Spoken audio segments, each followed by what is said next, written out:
Hello, everyone. My name is Natalie Zacharias. I'm tending your spirit. I'm currently calling from occupied Lenape territory in New Jersey in the United States. It's a pleasure to be with all of you here. Thank you so much, Jessica, for coordinating this beautiful festival and having all of us show up in the ways that we are. And so it's a pleasure to be here with you all. The subject of what I'll be presenting to you is navigating conflict, the masterclass. And so this is something that's been inspired by a program I put together around conflict and the ways that we can learn and heal all that come up for us around conflict. And so I wanted to give a moment in this next 30 minutes, just share some things that I've learned in my life around all that comes up around conflict. And so, first, before anything, I'd like to share my public service announcement. Whenever I feel like it's important to name, whenever I'm sharing anything or anyone else is sharing anything, there's always the invitation for you to tap into your discernment, to feel into your body. Is this something that resonates for me? And so, with everything that I'll share today, I want you to utilize that. I want you to learn to ask yourself the question of, is this something that resonates for me? Can I use this in my life? Is this something that doesn't resonate for me? And if it doesn't resonate for you, great. I think it's really important for us to really start utilizing more and more, like tapping into the intuition that resides within us of whether or not something is a match for us. And so it's my public service announcement before I go into what I have to share today. And so the reason why I felt compelled to focus on conflict is because it is something that I have learned so much from.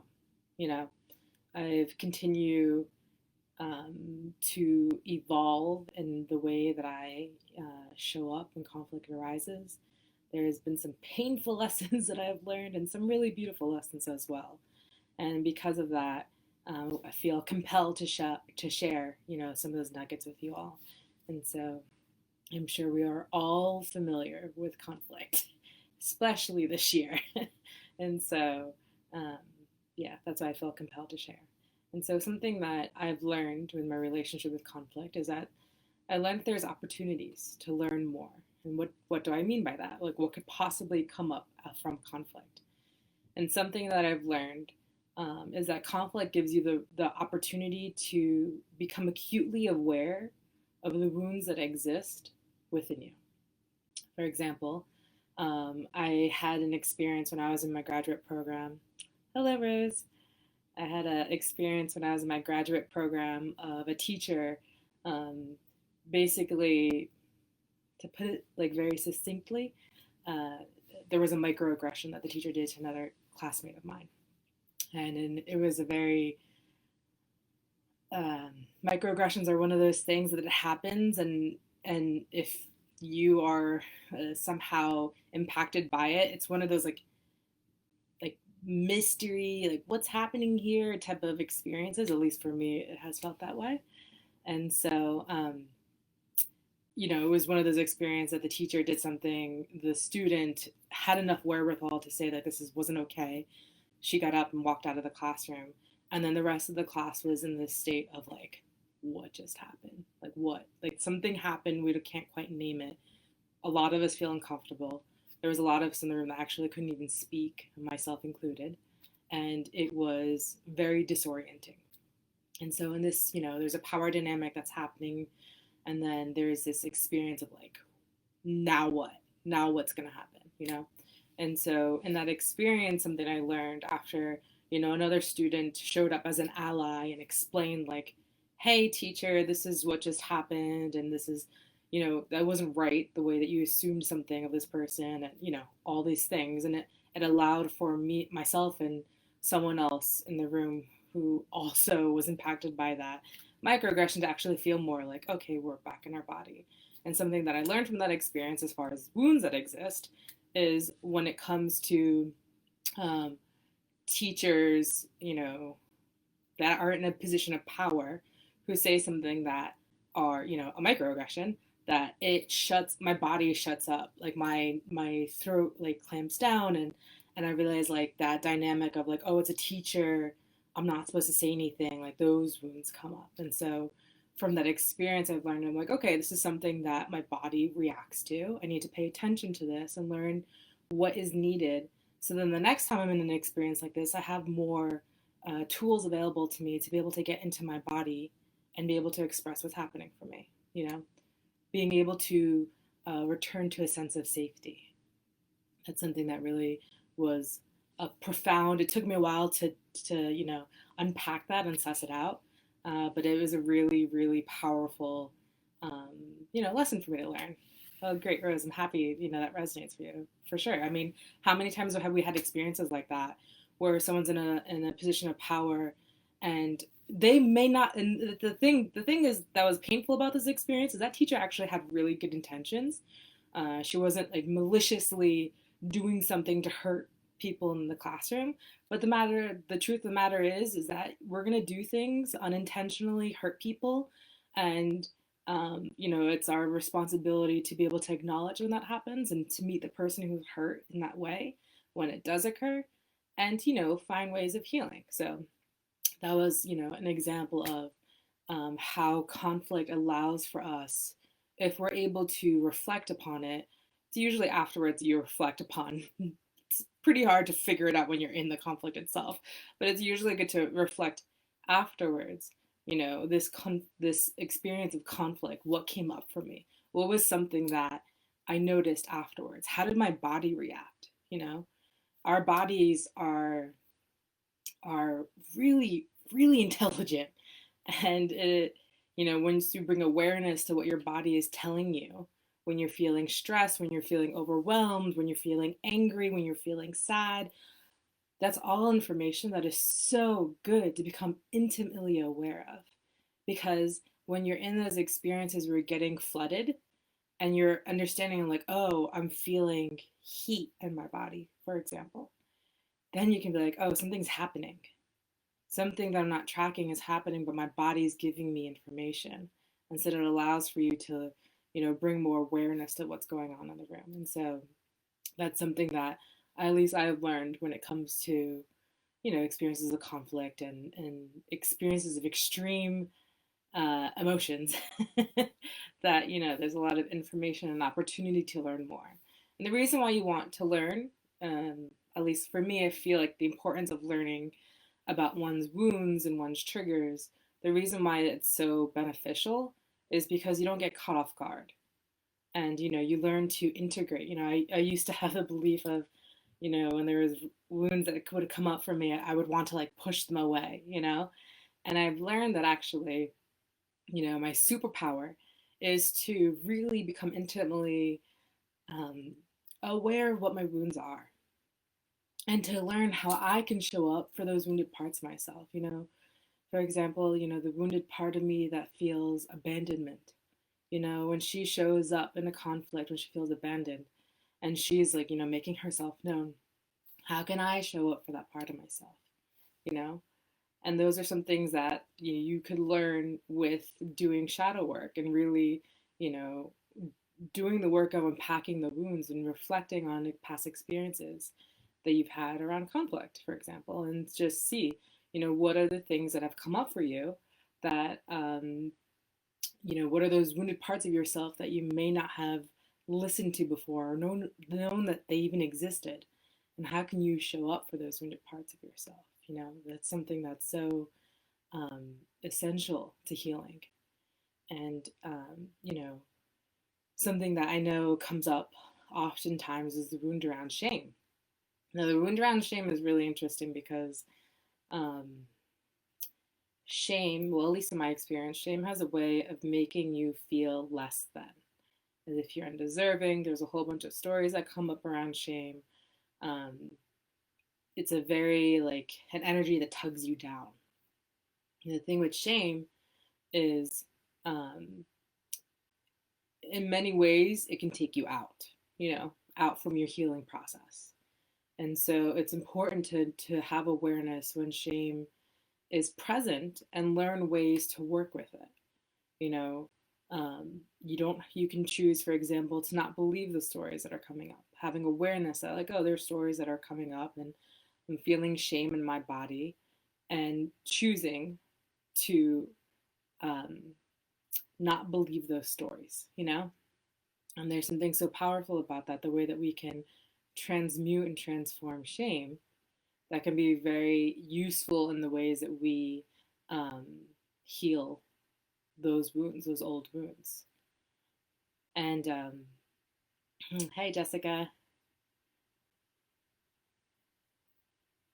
And, something about shame too is that it is when, part of my work is I'm an energy healer, right? So I do energy healing and I also do coaching. For me, acknowledging that we're more than just what we see has been essential in my life. I got introduced to energy healing at a very young age, and it's almost sometimes I get surprised that people don't actually know more about energy healing, because it feels like such an essential part of life. And so, the thing with shame is that it's an energy that is very heavy, it's very dense. And, I personally believe that we are beings of light, and that true essence of who we are is love. And so anything that takes us away from that is something that it's our responsibility to have awareness around and do the work of healing those things. And shame, for me, feels like one of those things that takes us the furthest away from love, because it has a way of making us believe stories that we're separate, that we are less than, that we're unworthy, all the different stories that come up around shame. Now, the thing with shame is obviously it's coming from a deep seated wound within. And so there's been times where I've had a conflict with a close friend, for example, where I like thought the friendship was over and it was really like, it really hurt. And there was a lot of shame that came up from me. And, those stories of shame, telling me that, I'm a bad friend, I'm a horrible person, like I deserve this, um, that, all the things, all the stories that come up. And it would have been very easy for me to believe that, I am a horrible person, that I am not worthy, and all those things. Because I've chosen to not believe the wounded, shamed part of myself, um, I just kind of set that aside. It's, listen, shame, you don't get to drive the car here. I'm driving the car here. And I'm going to put you over here. So, I have authority, I have agency of how I'm going to deal with this pain that's coming up for me.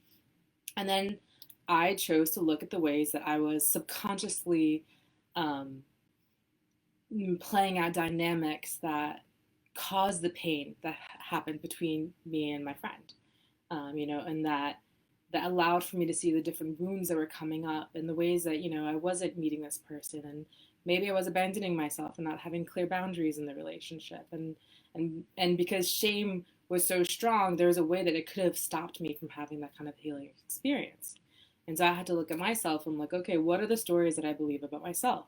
Do I believe that I have to abandon myself in order to show up for others? Is that why this dynamic played out between our friendship?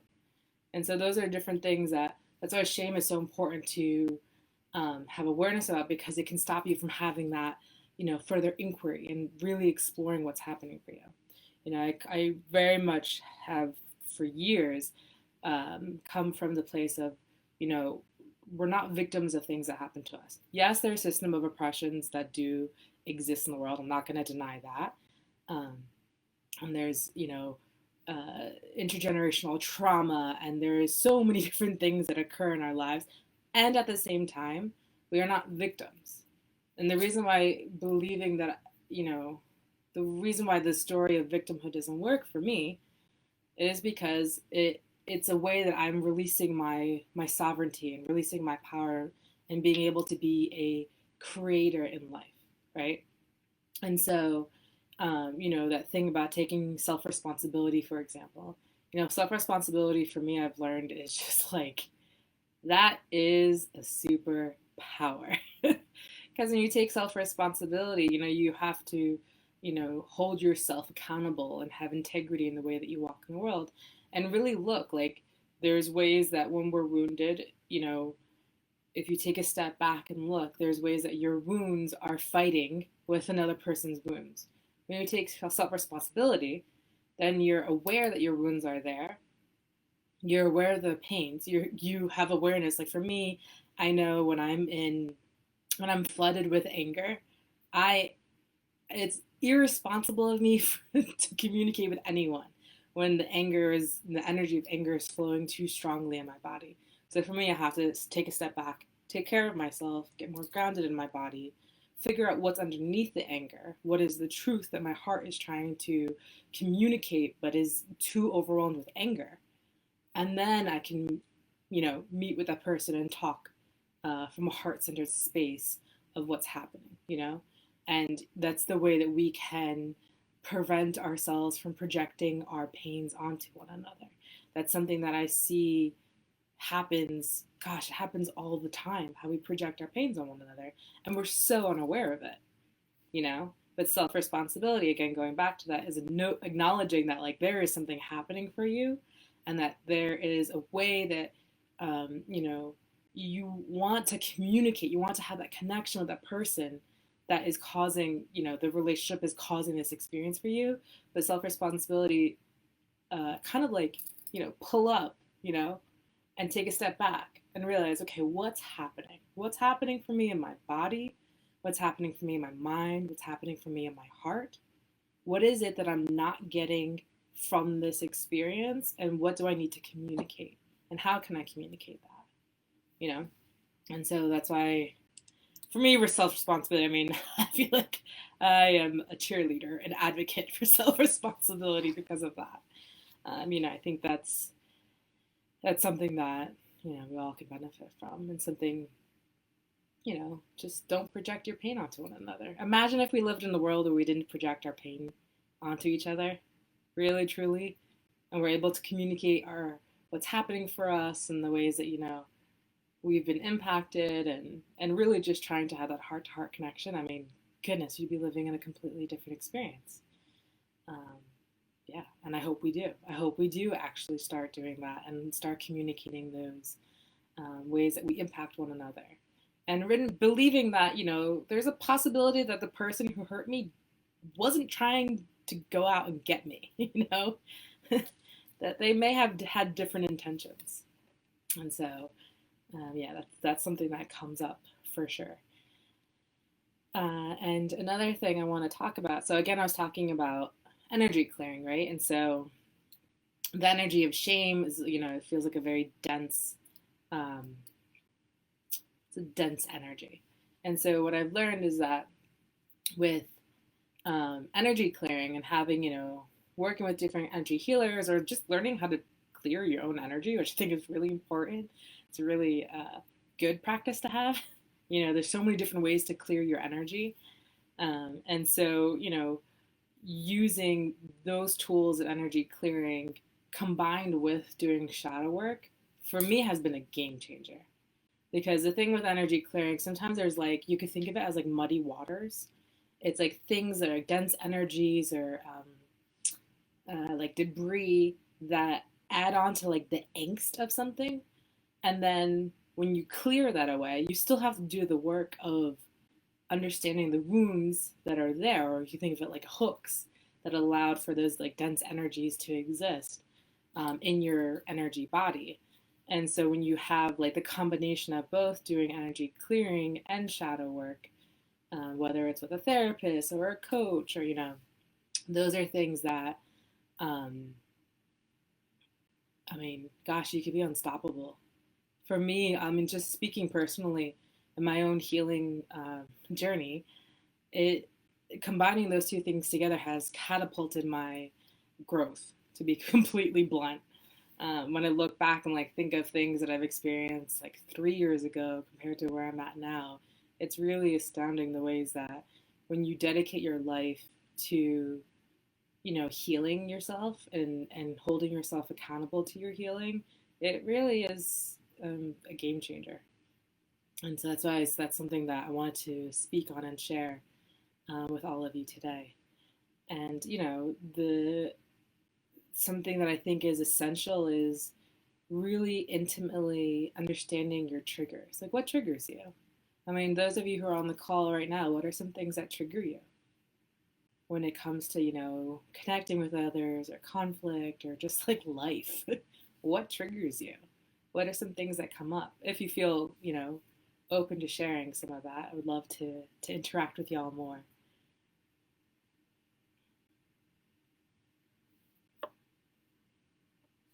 I know it's can be very vulnerable to share what are some things that trigger.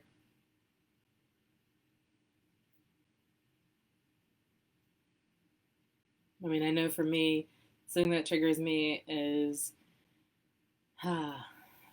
when I'm trying to express something with someone and I'm just not being heard or they're not paying attention. That usually hurts when I'm being vulnerable and someone isn't being present. That can be very triggering. Sure.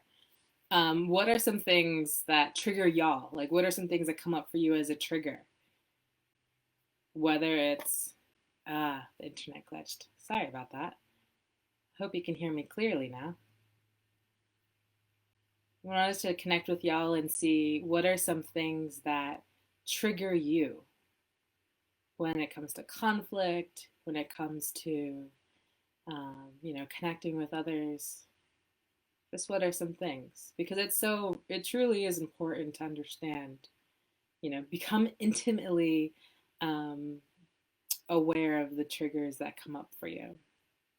The way that your body even gives you information.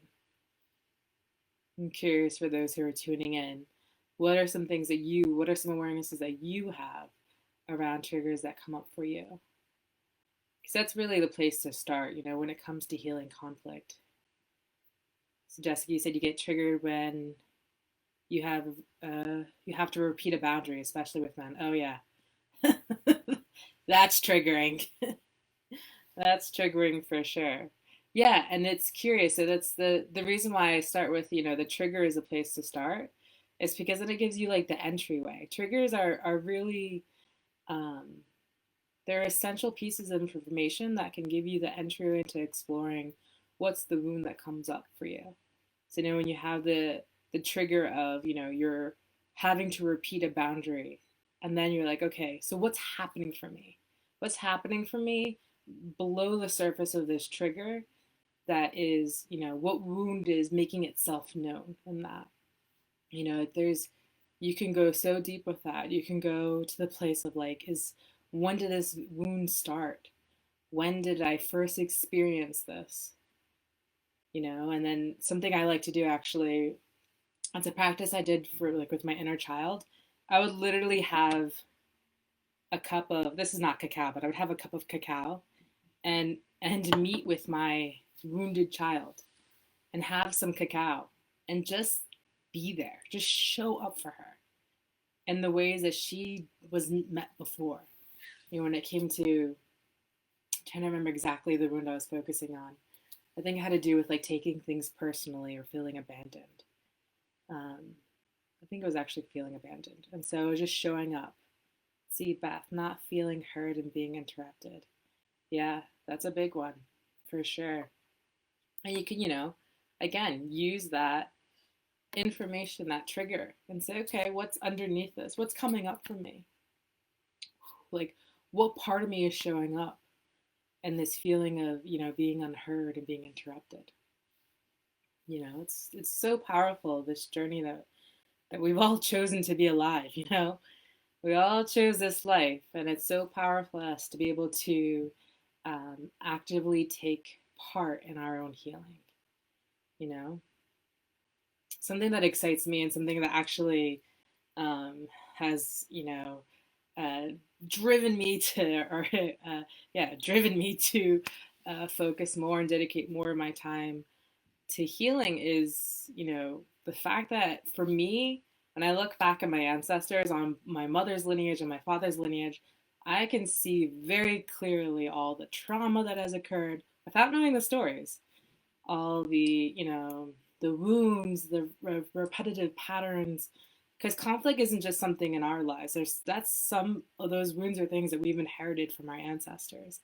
And for me, it's essential um, to clear and heal as much as possible, because I don't want to pass that on to my children, my future children, and their children, and going forth. And I feel like it's my responsibility in this lifetime to end the trauma being passed on going forward. And so I think that's something that's so powerful, when we're, I mean, gosh, sometimes it's not pleasant doing healing work.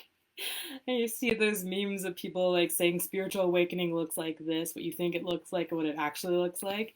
I mean, that's real. It is not easy to do this healing work, but I feel inspired, and something that like lights my fire in those moments where things get too um, tough, really, is the, holding that candle and remembering that I'm not just doing this for myself, I'm doing this for my future children and their future children. And doing this for the hope that harmony can be restored here on Gaia.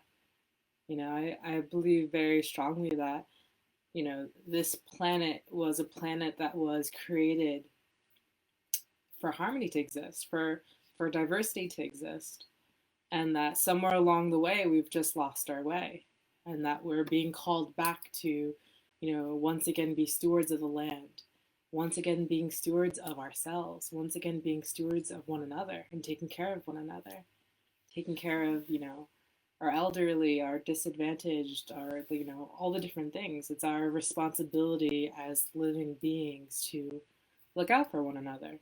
And that starts with looking out for ourselves. We have to heal our wounds, the things that keep us separate from one another. And so, this, I guess, mission that I'm on of bringing healing around conflict is, something that I feel is essential to bringing that vision about, that vision of harmony. How can we live and be in difference, but still live harmoniously? How can we do that? Because I believe it's true. I believe we can be in our differences and still learn ways to be in harmony with one another. And there's some key things that we all need to take account for in order for that to come to play. And so I hope that this class was beneficial for you and supportive for your healing. I look forward to the many ways that we can connect with one another. And yes, Beth, taking care of others helps us take care of ourselves and earth. Absolutely. And so I'm sending you all so much love. Jessica, thank you so much once again for putting this together. I feel so inspired by those who have spoken already, and I'm excited to tune in and to circle back and listen to more videos. And so thank you so much. Many blessings to you and your family, and to all of who you are. So thank you so much. Bye, everyone.